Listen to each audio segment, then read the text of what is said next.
Эмесе теманы улап кете берели. Жалпы темабыз бизде башкаруу формасы жана демократия деп аталат. Демократиянын эми өзүнө токтолоордон мурун буга чейин биз башкаруу формаларын карап келдик жана анын демократия менен болгон өз ара алакасы жана демократияга тийгизген таасири болду.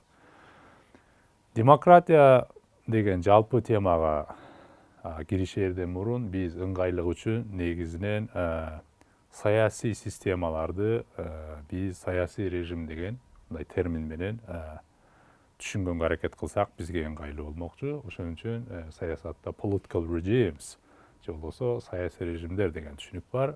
Ушул саясий режимдердин алкагында биз жалпы түрүнөн дихотомияны колдонсок болот. Саясий режимдерди биз болжолдуу демократиялык жана демократиялык эмес режимдерге бөлүп карайбыз. Негизинен бул демократияны изилдөөдө арийне буга чейин өтө көп миңдеген эмгектер бар. Бирок анын ичинен биз салыштыруу политологиясынын рамкасында ошонун ракурсунан карап кете турган болсок, негизи демократияны изилдеп жатканда бизде саясий илимдерге эң чоң салымын кошкон биз Самюэл Хантингтондун айтпай коюуга болбойт. Себеби дегенде Самюэл Хантингтон демократия таануу, демократизация изилдөө деген политологиянын ичиндеги бир бөлүмдө өтө чоң түшүнүктү киргизген. Ал демократизациянын толкундары деген түшүнүктү киргизген. Бул өтө маанилүү. Ал Хантингтондун теориясы боюнча демократияларды бүгүнкү күнгө чейин пайда болуп келген демократияны жалпы жөнүнөн 3 этапка бөлүп ал карайт. Бул болсо waves of democratization деп коет, мындайча айтканда демократизациянын толкундары депчи. Ал 3 моментке токтолуп кетип атат.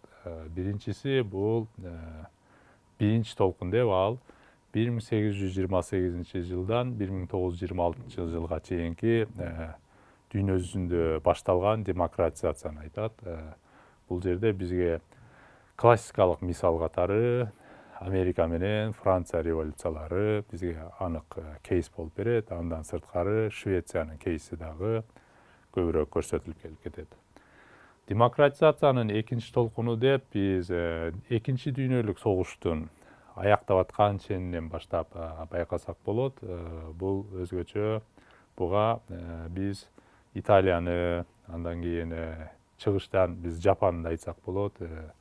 Бул 1940 жылдан 1962 жылга чейинки жүргөн демократиянын толкунун айтсак болот. Үчүнчү толкуну деп биз 1974 жылдан кийин уланып келе жаткан демократизациянын процесстеринин уландысын айтабыз. Буга мисал катары көбүнчө түштүк батыш Европадагы кейстер айтылат. Биринчи бул Грециядан башталды дейт. Андан ары Испаниядагы авторитаризмдин кулашы менен кийин Португалияга өткөн демократизацияны бул ачык кейси мисал катары айтылып жүрөт. Буга да кошумчалай кетиш керек. Арийне Хантингтондун бул теориясы мурда жазылган болгондуктан бул 3 эле толкун менен бүтүп атат. Бирок кийин демократизациянын 4-чү толкуну деген дагы саясаттануучулардын ичинде түшүнүк кирди. Бирок бүгүнкүгө чейин ал термин могу 3 толкунду айтып кеткендей толук мындай колдоо таап, бардык жерде бирдей түшүнүктө колдонула элек. Бирок ошентсе да айтып коюшубуз керек, биз өтө маанилүү болгон бул Берлин дубалынын кулашы жалпы посткоммунисттик өлкөлөрдүн ичиндеги авторитардык режимдердин кулап, алар демократияга өткөн кырдаалын айтып, бул чыгыш Европадагы демократизациянын башталышын кошуп жүрүшөт. Бул арийне биринчи буга чекитип коюп берген Михаил Сергеевич Горбачевдун перестройка, гласность деген жаңы саясий жана экономикалык реформалардын аягы келип, Советтер Союзунун кулашы менен жалпы коммунисттик блок кулап, демократизациянын кийинки толкуну башталды деп айтат. Биз демократиялык эмес режимдерди жана анын толкундарын карап атканда дагы бир маанилүү нерсени айтып кетишибиз керек. Бул деген нерсе бир саясий режим ал эгер демократиялык эмес деп айтыла турган болсо, ал бузулуп кийинки режимге өтөт дейли. Ошол учурду демократизация таануу илиминде дагы буну транзитология деген да жаңы бир илим пайда болду. Бул арине бул өзүнчө илим эмес, политологиянын ичинде, бирок транзитология деген өзүнчө ошо карап, бир режим бузулуп экинчи режимге кетип аткан учурду карайт. Өзгөчө мисалы Кыргыз Республикасын айтсак болот. Авторитардык режим бузулуп, биз бүгүнкү күнгө чейин же демократия эмеспиз, же авторитаризм эмеспиз, биз жартылай болуп транзитибиз өтө эле уланып келе жаткан өлкөлөр бар да. Бирок Чыгыш Европага окшогон өлкөлөрдө транзит убактысы өтө эле кыска болду. Кээ бир өлкөлөрдө 1 жыл, кээ бир өлкөлөрдө 2 жыл, кээ бир өлкөлөрдө 5-6 жылдан кийин эле алар авторитаризмден демократияга өткөн учурлары бар. Эми сөздү улап кетели талкуубузду. Бул жерде таблицаны карасаңыздар, дүйнөдөгү демократиялар деп турат. Биз 1922 жылдан кийинки 1990 жылдарга чейинки демократиялык өлкөлөр менен демократиялык эмес өлкөлөрдүн санын салыштырып көрөлү. Биз кандай тенденцияны көрсөк болот. 1922 жылы бул жерде жалпы 64 мамлекет каралыптыр бул жерде. Анын ичинен 29-у демократия, 35-и демократиялык эмес болуп каралган. 20 жылдан кийинки спанды алып карасак, демократиянын саны 29-дан 12-ге кыскарып, ал эми демократиялык эмес өлкөлөрдүн саны 49-га чейин өскөн. Бул жерде өзүңүздөр байкап атсаңыздар керек, экинчи дүйнөлүк согуш башталгандан кийин нацисттик Германия согуш баштаганда көп өлкөлөр жеңилип, биз билебиз, ал жерде демократия урап, авторитардык фашисттик режимге кошулганга аргасыз болгондуктан демократиянын саны аябай азайганын байкасак болот.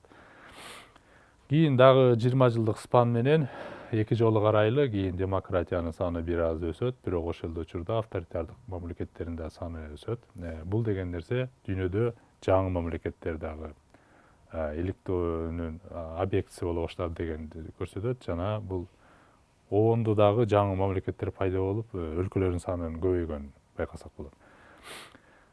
1982 жылы демократиялык өлкөлөрдүн саны 30 эле тилекке каршы, бирок демократиялык эмес өлкөлөрдүн саны 92-ге жеткен. Бул 3 эсе көп тетирисинен. Ал эми 90-жылы бул ошол Чыгыш Европадагы кошумча пайда болгон жаңы өлкөлөрдүн демократиялык өлкөлөрдүн эсебинен биз көрүп турабыз. Бул жерде дагы демократиялык өлкөлөрдүн саны көбөйүп атат, бирок ошол учурда авторитаризмдин деле саны мындай азайган жок да. Бул жерде карасак болот. Жалпы ченинен айтып карасак, оптимисттик көз карашта демократиянын саны өсүп атат. Моуну караңыздар деп биз 70 жылдык спан менен караганда демократиянын саны бир 50%ке жакын өскөнү менен ошол учурда дагы деле байкасак болот. Авторитардык өлкөлөрдүн дагы саны 50%тен көп өскөн. Бул теңме-тең мындай пропорционалдык көрсөтүштү көрсөтүп отурат. Биз ошо буга карап ушундай жыйынтык чыгарсак болот. Бизде демократиялык өлкөлөрдүн саны дагы өскөнү менен авторитардык өлкөлөрдүн да саны өсүп атат. Себеби дегенде улам жаңы мамлекеттер пайда болуп атат. Мисалы СССР бузулгандан кийин ордуна 15 жаңы мамлекет пайда болду. Ошол сыяктуу дагы мисалы Югославия таркады. Ал жерде да анын ордуна бир нече жаңы мамлекеттер пайда болуп атат. Биз ушундай көрүнүштөрдү көрүп атабыз. Ошонун эсебинен бул жерде өлкөлөрдүн санынын өскөнүн көрүп атабыз. Мисалы 15 посткоммунисттик мамлекет жаңы пайда болгону менен анын баары эле демократияга айланган жок.